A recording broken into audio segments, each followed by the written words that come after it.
that integrated workflow really changes the entire development landscape with respect to reducing the risk, the time to market, and ultimately the cost of compliance, which the vast majority of our customers need to prove.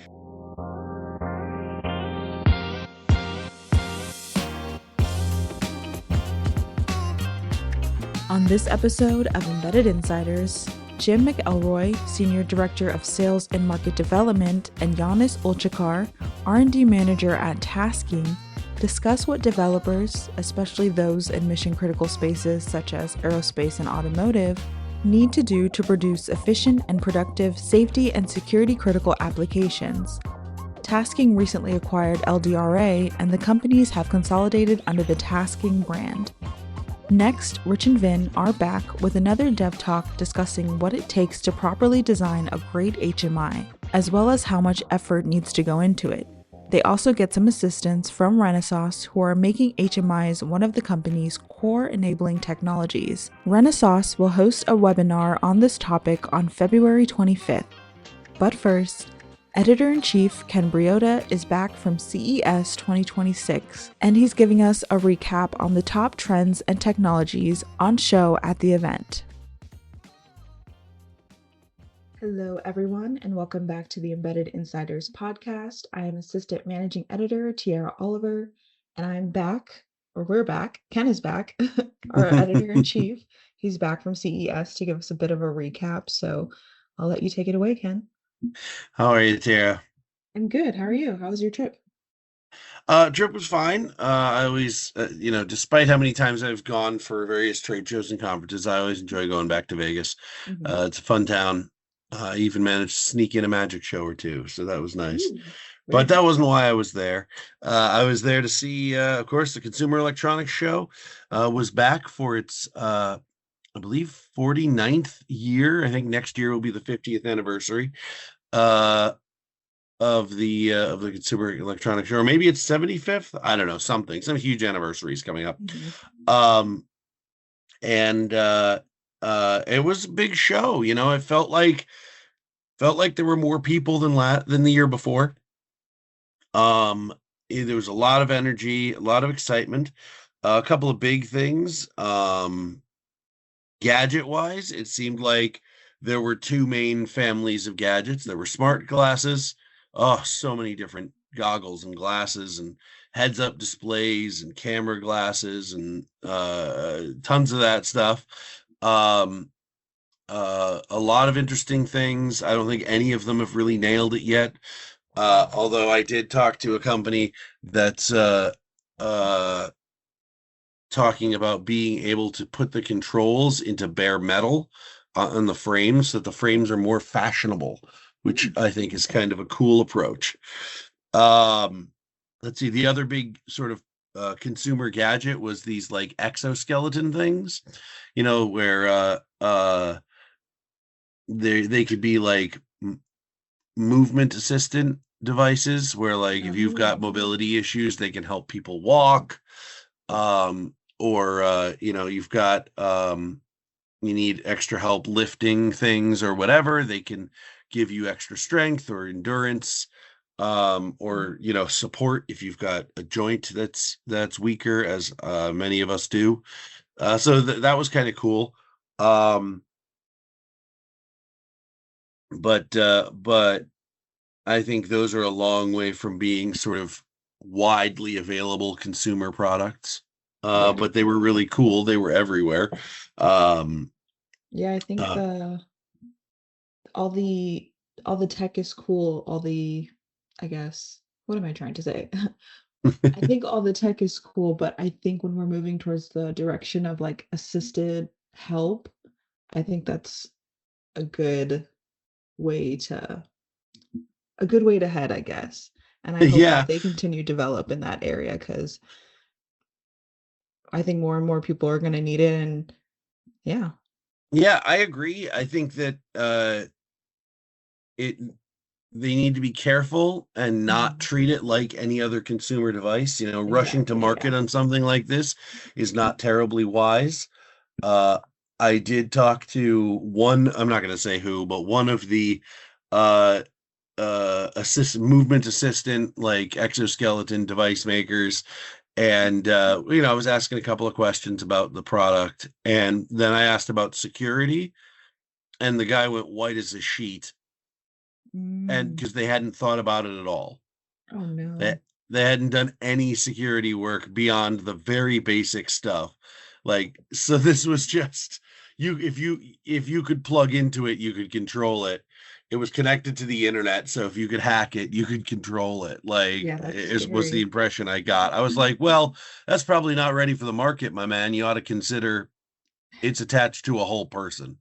Yeah, Well, that's you're gonna want to have some security, or you're gonna have really unhappy people unwillingly walking across town. Mhm.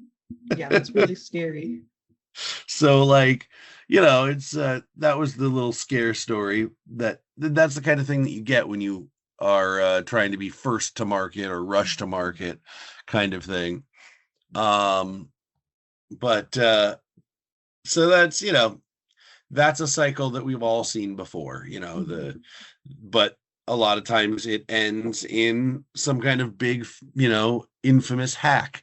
And that's one thing when it's cameras that are hanging on walls. It's another thing when it's, wearables that are attached to people's bodies. So, Exactly. Yeah. so I think it's early days for stuff like that, but it is kind of cool. I certainly hope it's early days. Uh, let's see, more sort of to our embedded wheelhouse. A lot of discussions on like platforming and sensor fusion and drawing together, different parts of the industry into unified solutions. A lot of talk on practical applications for AI and edge AI. Um, some nice plain talk about large language models and how little they're being used in real consumer facing products. So it's interesting. Yeah. Everybody, it seems like everybody's putting stickers that say AI on their on their devices, Yeah. and very it seems like very rarely are those devices becoming consumer devices, at least as far as the stuff that I saw at CES. Um, whether or not they are being used in B2B environments, industrial environments, etc., I think it remains to be seen. But we've got a lot of 2026 to go, so there may be a lot more development happening. Early days for this too, I think. But it was a great show. Lots of cool things. You saw all the regulars. Saw John Deere's really cool display with a combine harvester that was also doing a bunch of other farming work all simultaneously and autonomously. I saw some really cool automotive stuff. As you might imagine, CES is so much automotive, and that hasn't changed.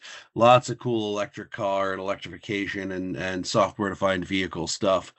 Um, Tons of talk about memory, actually. Memory and storage were a big topic of discussion, which isn't new, but is becoming critical infrastructure as we have more and more data being fed into AI models, and with people wanting to leverage that stuff at the edge, the volatile and non-volatile memory equation becomes very different, and the need for memory to be faster, bigger, and at the same time more lightweight has has become a real engineering challenge. So lots to be seen and heard, and uh, probably by the time you're hearing this, you're going to be able to read about it on embeddedcomputing.com, because I've got a piece that's going to come out with sort of a 1,000-mile overview of my impressions from CES. Awesome. I also wanted to give a shout out to your, in case you missed it, YouTube video for those who want to um see you walking around and more of a visual person like myself. So everyone listening, be sure to check that out. It's already live on our YouTube. Yeah. Yeah. subscribe there. You're gonna this year's gonna be a big year for us on YouTube. Last year we put a lot of effort into growth. This year we're putting a lot of effort into really ramping up the volume of content that we're doing. So tons of editions of Embedded Insiders podcast in video form. Tons of other video happening. So make sure you subscribe to us over on YouTube too. Yep. And if you haven't checked out our last video, we've already posted our first video podcast last week. So be sure to check that out because there'll be more to come. Absolutely. Thank you so much, Tiara. It's always a pleasure chatting with you. Now, here's Jim McElroy and Janez Ulcakar of Tasking.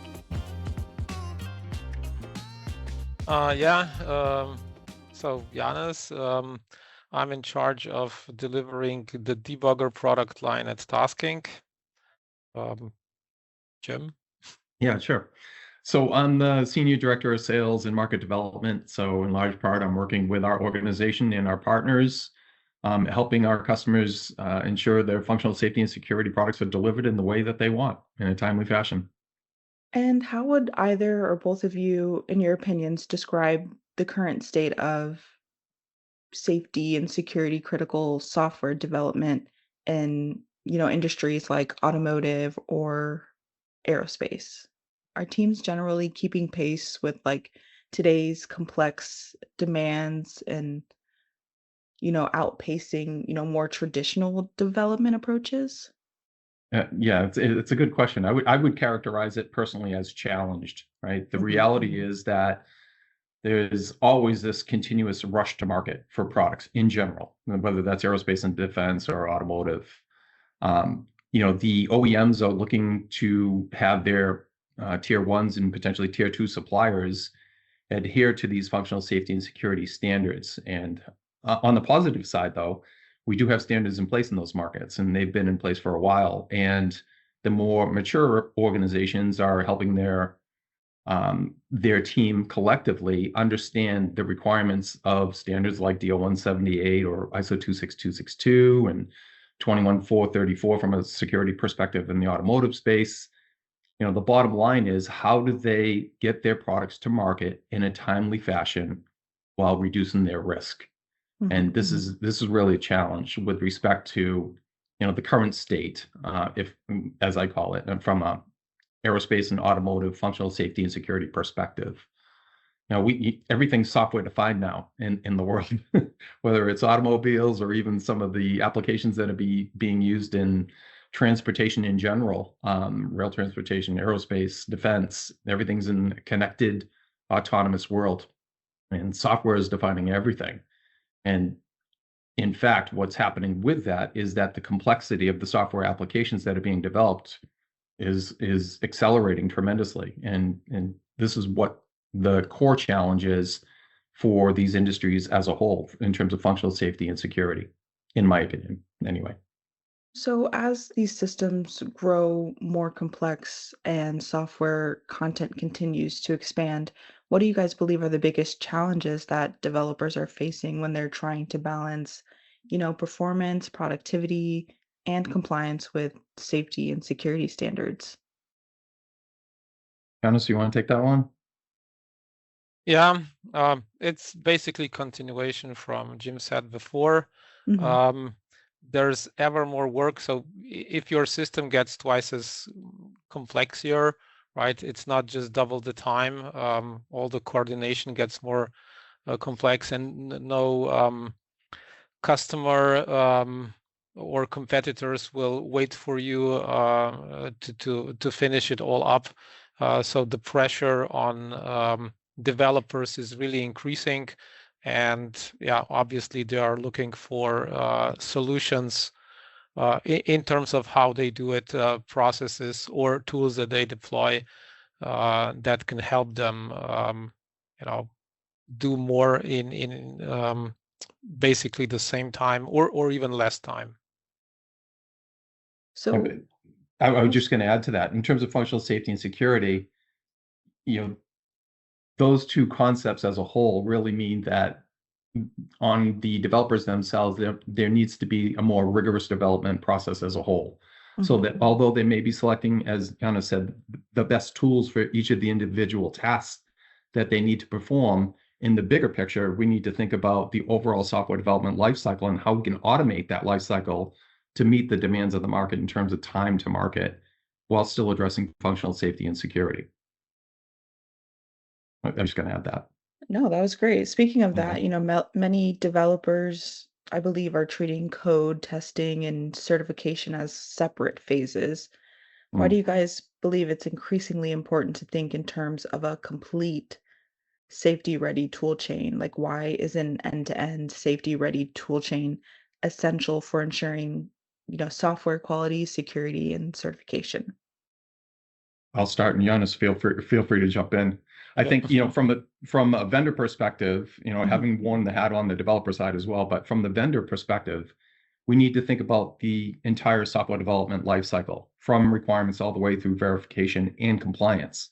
So when we talk about that, we're thinking about, as a development organization, what are the effects of any requirements changes on the code itself, or the verification activities, or what artifacts that need to produce to maybe a regulatory authority. So there's this bi-directional entire workflow that needs to be, or should be, considered if we're developing critical embedded applications like our customers are. You understand? Sorry, I jumped in there. That's okay.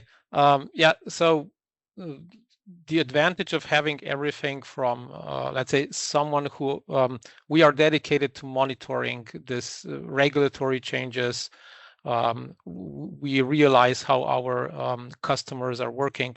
So whenever there is a change in such a requirement, or maybe there are opportunities, AI is introduced in workflow somehow, we can ensure that all our tools will continue to operate in this new environment with these new requirements. So if you have disparate tools, one tool might be ahead of the curve while the others are lacking. And then the customer themselves, they need to do all the integration, whereas we can ensure that the entire stack of tools is operating on the same level. Let's see. So how does combining high performance compilers, advanced debugging and trace tools, and automated code analysis how does that change the way teams work compared to more, traditional tool chains? Does this integration unlock what does this integration unlock in terms of like productivity and confidence for developers? Yeah, I would just continue from where I left off before. So each of our product lines, so tasking provides the compilers, the debuggers, and test tools, which if you look at it, they are this tight cycle that software development teams run. And going from one to the other, you have to ensure that whatever the compiler produces, the debugger can interpret, can measure the application, and that the results are delivered to, let's say, dynamic analysis tools. And then even before source code, if there is static code analysis, that too can plays a role in this cycle. So if you have the tools coming from, let's say, one house, there is no integration effort left for the end user to ensure that whatever the output is generated here, do we need to somehow convert it so that the other tool will read it?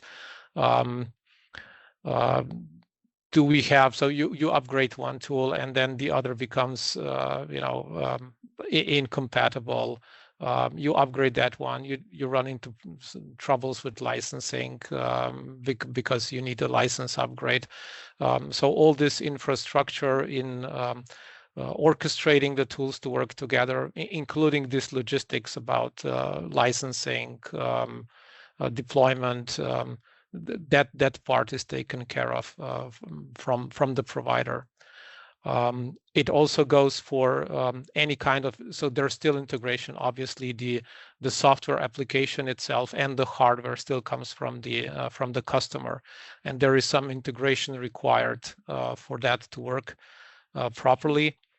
And our application engineers basically are there to assist the customer in integrating the tools into their environment. And they see the whole picture or the whole landscape of tools that need to be integrated. So there's, if something stumbles, customer would then need to call another vendor for them to provide service, and negotiating between two tool suppliers that can eat away a lot of time. I would just add to that, that integrated workflow really changes the entire development landscape with respect to reducing the risk, the time to market, and ultimately the cost of compliance, which the vast majority of our customers need to prove in front of potentially regulatory authorities. Are there any other best practices that you see emerging as transportation systems become more software defined and multi-core? Well, for multi-core, for sure. So coming from, we had a strong automotive focus on the debugger side since early 2000s. So multi-core was used extensively there, and there are definitely challenges in going from a single core application to a multi-core one. So in this respect, we have tools developed ready for these challenges also in other industries. So the first problem that you encounter is, you expect going from one core to two, you will double the performance. This is often not the case. Sometimes it will even drop below because the cores are just locked, waiting for another. So with the tools that we already have ready there, these bottlenecks can be identified. So there's real-time analysis that is aware of how tasks in an operating system are flowing, how much one or the other core is used. So in other industries, this will definitely be also necessary, and with the past experience from the automotive, our tools are ready for that. And just to add that, clearly timing analysis comes into play here with respect to potentially any bottlenecks that are taking place with respect to the cores. And tools like ours can provide that analysis at that level to ensure that, these real-time embedded critical applications meet their not only functional safety and security requirements, but the timing and performance requirements with the compilers and debuggers and verification tools that we offer. So, looking ahead, how do you both see this safety critical development evolving over the next few years? What best practices should teams be adopting now to prepare for these certification demands and faster development cycles and, the increase of software defined systems? Yeah, so the main challenge is obviously time to market for our customers. You have surely observed the steep increase in Chinese automotive exports. This is really a source of concern for all other automotive vendors. There is a talk of going from a 4-year development cycles for a new car to a 2-year cycle. And this is really challenging. So anybody who, can you now go in half the time of your commute? What would you need to do to get there twice as fast? So that's really a problem. There are other areas, in electric flying stuff. So drones, with all the conflicts going on, there is a pressure for everyone to be as quick as possible. Even human transportation, so electrical vertical takeoff and landing systems.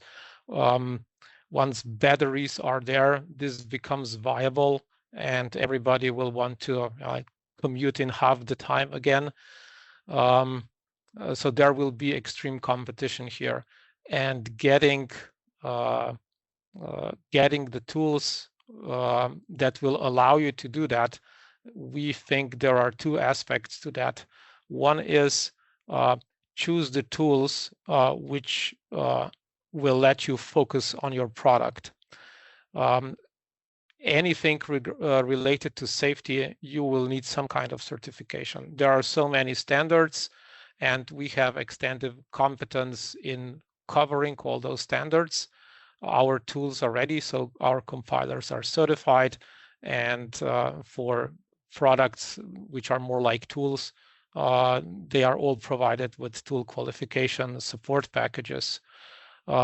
If you just pick tools which don't provide that, the burden of certification is on you, and you will waste valuable time in getting the product certified, and competition will be on the market ahead of you. So message one, with tools which are either certified or qualifiable, you can save a lot of development time for your product. The second aspect is agentic workflows. So everybody is familiar now with with ChatGPT. Everybody's using it. I use it. I like it. It's really help you find stuff much faster. But the next step is to let the AI control your tools, so involve them in your process. So you don't need to be involved interactively as a human. So there is how do you connect the AI to your tools? There is a standard MCP, it's called Machine Context Protocol. What it means is basically you describe the functionalities of your tools in a form that the AI understands. So it would be like one such functionality that you provide is load the application onto the target. And then the next one would be measure the execution time from start of test to the end of test. Then you can just feed in the compiler manual to the AI, so it understands what command line options you have. You can fit the MISRA standard into the AI, so it will understand how what is a well-written function and what isn't.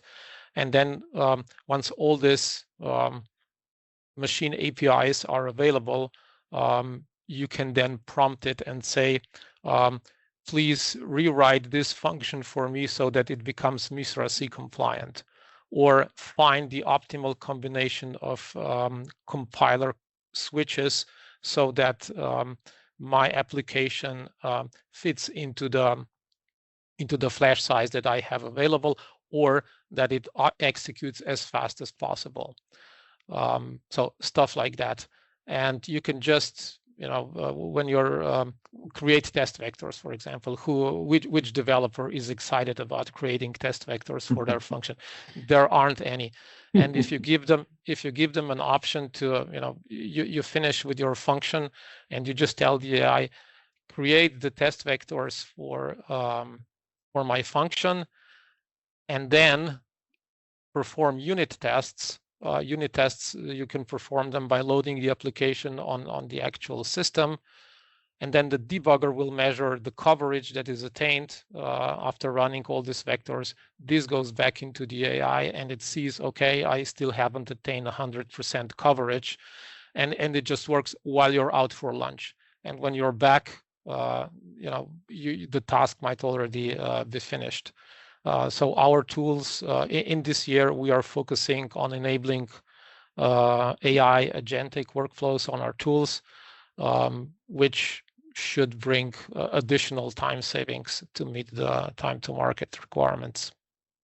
While still addressing cost as well, Yes. And automating that process is going to reduce their overall development cycle as well as reduce their overall cost by still complying with the standards, or while still complying with the standards, I should say. Really good. Awesome. Thank you, Jim. Thank you, Janez. Thank you very much. Thank you. Now, here's Rich and Vin highlighting Renesas' HMI technologies. Welcome to the Dev Talk with Rich and Vin, the 2026 version. How you doing, Vin? I'm great, Rich. How are you? How were your holidays? Holidays were really good. We were here in Florida. We had the whole family here. As you know, being a grandparent is awesome. And we were in the swimming pool every day over Christmas. It was really nice. We weren't in the swimming pool, but it was pretty warm here in the Nashville area over the holiday too. My sister and a friend came down, and of course, as you know, as everyone knows, my son Dominic and his girlfriend had a baby in September, so this was the first Christmas with the new baby. Always fun. I cooked way too much and spent way too much. Do you change diapers? I do change diapers. I have no trouble changing diapers. Okay. Always did. Even with Dominic. In fact, funny story, when we adopted him, we had to get him cleared by his doctor to fly home from Texas. And we went to the clinic where the mother had the baby. And we walked in and they needed some stuff done, take the clothes off the baby. And I got right in there and the nurse said, wow, this mother's going to have no time with this baby at all. This guy's going to be way too involved. So I guess I'm more involved than the average person with changing dirty diapers, but yeah. Good to know. Yeah. Good to know. Things are different everywhere. And, I'd like to start 2026. This is our first podcast for 2026. I'm very excited about it. There's lots of stuff going on. I heard from a friend who's into all this that last year was the year of the snake, and that's when you're supposed to shed a bunch of things because snakes shed things. And this is a year where you're supposed to be growing and investing in things. Oh, I thought you were saying that you were shedding your hair. No, the hair got shed a long time ago. Hair got shed a long time ago. But, I want to start 2026 by giving a shout out to a couple of people because you never know who's listening. I found out that 3 people that I know who have really nothing to do with embedded systems or electronic design listen to us on a regular basis. There's Mike in Walpole, Mass, who actually does have an electrical degree and runs a car stereo shop in the area, listens all the time. So shout out to Mike for that. There's another Mike in Connecticut who listens all the time, and he's in healthcare and not in health products, but actually in healthcare facilities, managing them. And he listens. And one of my former workshop students from Stevens, I used to do summer workshops there, is a mechanical engineer. And he listens all the time. And he actually, from the workshop, got inspired, and he's doing some stuff with some friends. He has he's doing investments in STEM for young kids and all kinds of stuff. And he listens on a regular basis. So, so we have at least 3 listeners, you're saying? Yeah, we definitely have more than 3, but we have those 3. And it made me think, a little bit about product design, because if you don't know who your audience is, you can't necessarily do great product design. And nowhere is that more prudent than in user interface design. If you don't know what your customers are doing with the product, you can't really do that. I've always maintained that engineers are the worst people to work on UIs alone. But I'll go one further. What you need to know is not what your customers want; it's what your customers want. Yes, and how the product's being used for sure. And the reason that engineers are so bad at doing UIs by themselves is because we want to represent what's in the box. We know too much about what's inside, and the UI is not about representing what's in the box. It's representing how you use the product. And so being in touch with the other side of that equation is so incredibly important. And you and I are old enough, me more than you, to remember when UIs were a couple of switches or buttons and a couple of lights, and those were easy. You read some signs on a panel, some labels on a panel, and you knew what flip to switch or switch to flip. And then, you got graduated to some screens or LED numbers, and still it was easy. And even once LCDs came in, you still had buttons because you didn't have touch. But now you have these full GUIs, and everybody wants their product to, not everybody, but a lot of people want their product to be like their iPhone or their smartphone, where they can zoom and pinch and show all kinds of things. And that's exactly right. I think you hit it right on the head, that people want that same experience. And actually, I shouldn't say want, they demand that same experience. If I can get it on my iPad or my iPhone, you sure as heck want to have it everywhere else. Yep. And I've had that conversation with a lot of CEOs and a lot of financial people. And, they say, why can't it be like my iPhone? And I say, because you've given me a $40,000 budget and you make 5,000 of them a year.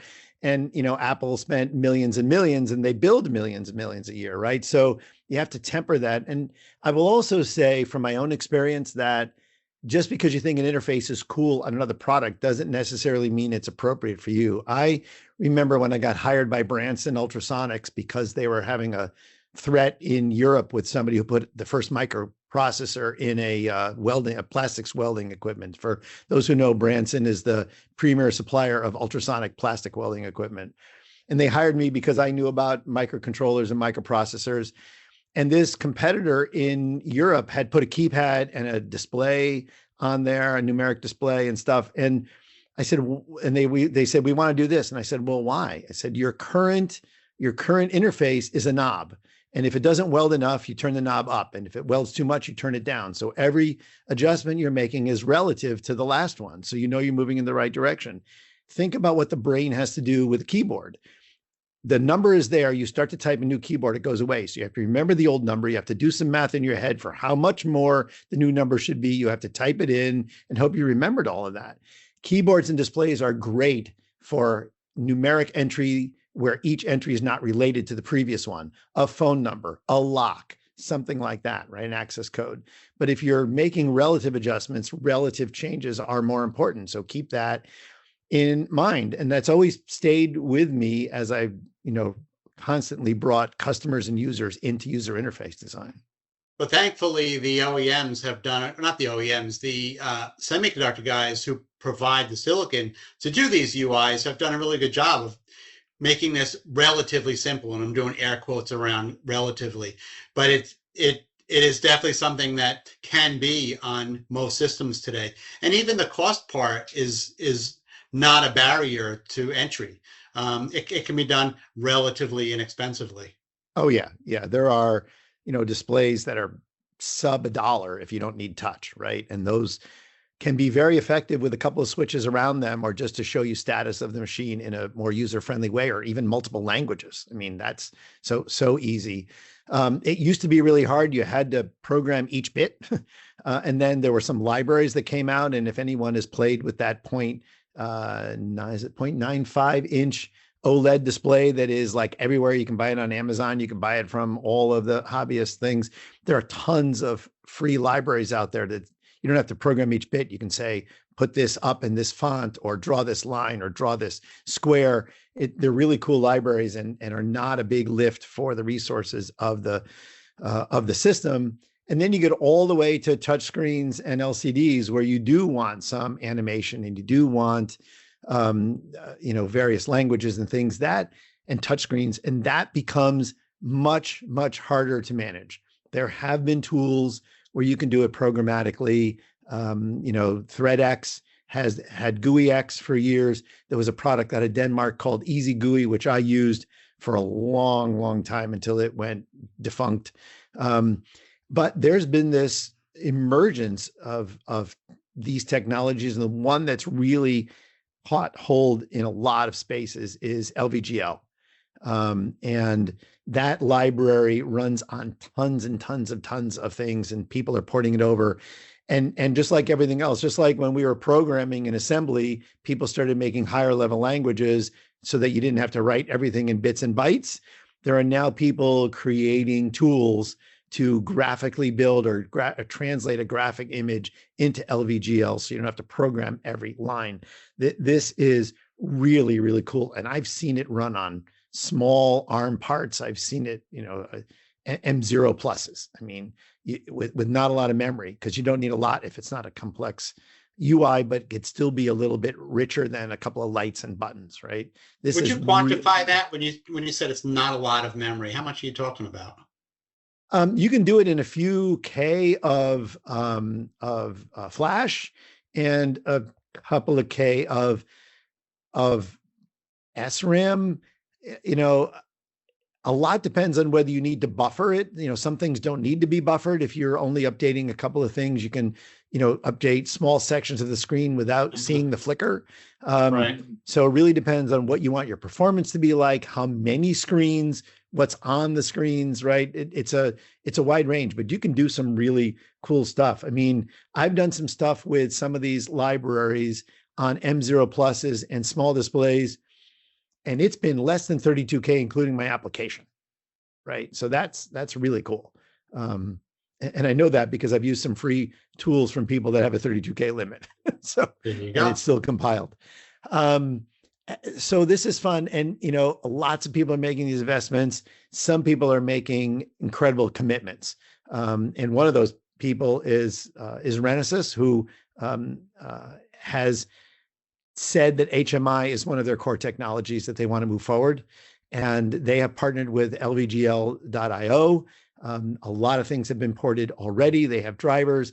They're pulling all of that stuff into their FSP to be able to do drag and drop with or without an OS. Now, is this for them to do standalone HMI, or is this as part of a larger system, or both?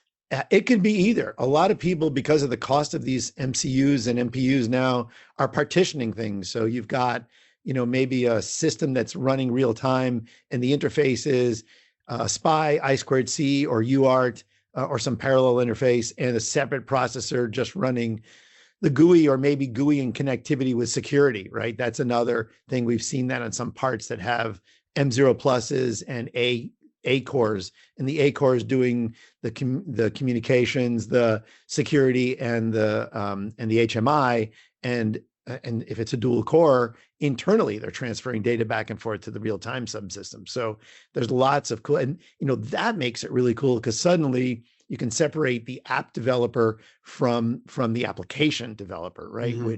Which really allows people to play to their strengths.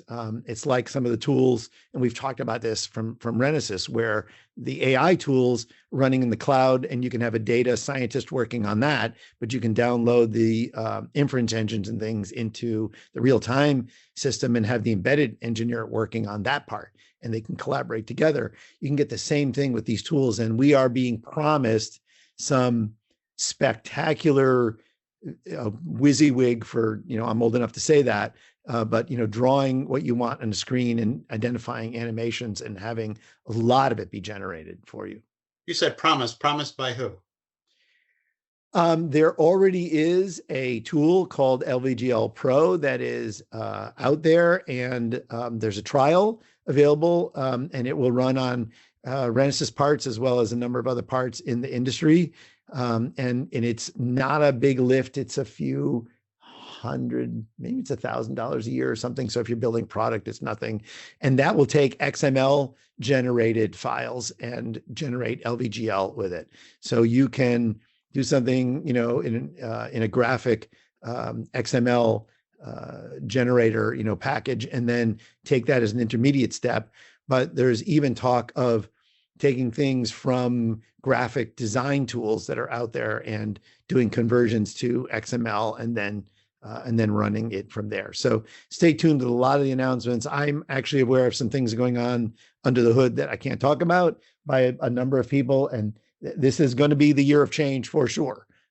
We've shed and if people want to learn more about these Renesas tools, so they can go to the Renesas site and go to their key, just search for key technologies or core technologies, and it'll take you to the core technology page for Renesas. As everybody knows, they have analog and communications as well as MCU and MPU parts. So there's a number of things on there, but the four that are highlighted for Renesas, one of them is HMI development, and they can take it from there. They can also go to lvgl.io, who has a GitHub with a bunch of starter packages that will run on a number of Renesas dev kits as you download them. And they're, of course, eSport Studio projects. So you can get them up and running pretty quickly. And is there a webinar that explains all this? Yes. Renesas is going to be hosting a webinar on the 25th of February. And I'll actually be on it, but I'm not the authority. It's going to be a key player in the LVGL community. You guys should definitely go to the OSM site. OSM is going to be hosting these and embedded computing design. And sign up for the series. There's going to be a series. The first one's on HMI at the end of February. So we're pretty excited about it and actively working on making that presentation exciting. That's awesome. I look forward to that. And more information will be on embeddedcomputing.com. Okay, great. I'll see you on the next one, Vin. This has been pretty exciting. Rich. Yes. Happy New Year for 2026. I learned you're not allowed to say Happy New Year after the 3rd of the year. That's a Larry David thing. I disagree. I say you have a month. My network is too big. I'm still wishing people Merry Christmas. It's all right. All right. Merry Christmas, Happy Hanukkah, and Happy New Year to you as well. Okay. Bye-bye. Thanks for listening to this edition of Embedded Insiders. For more daily news, videos, and podcasts, visit our website at embeddedcomputing.com.